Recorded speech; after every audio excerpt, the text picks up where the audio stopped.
নাশকতা ঠেকাতে কঠোর অবস্থানে আইন শৃঙ্খলা রক্ষাকারী বাহিনী।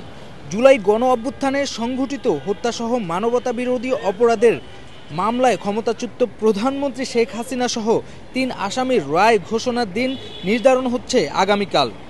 এদিনকে ঘিরে কার্যক্রম নিষিদ্ধ আওয়ামী লীগ ঢাকায় লকডাউন কর্মসূচি ঘোষণা করেছে।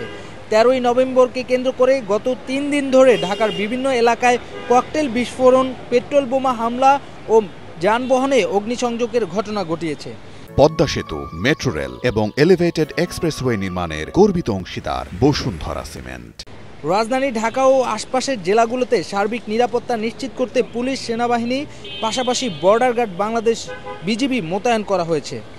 আওয়ামী লীগের যেই প্রধানমন্ত্রী শেখ হাসিনা সহ ৩ জনের বিরুদ্ধে যেই দায়ের করা মামলা, সেই মামলার কিন্তু রায় হবে এই হাইকোর্ট থেকে।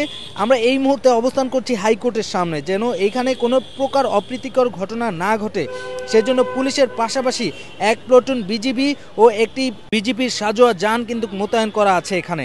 আপনারা দেখছেন যে এই মুহূর্তে আমি আছি হাইকোর্টের সামনে থেকে, আপনাদেরকে দেখানোর চেষ্টা করছি। ইমাম হোসেন, ডেইলি সান।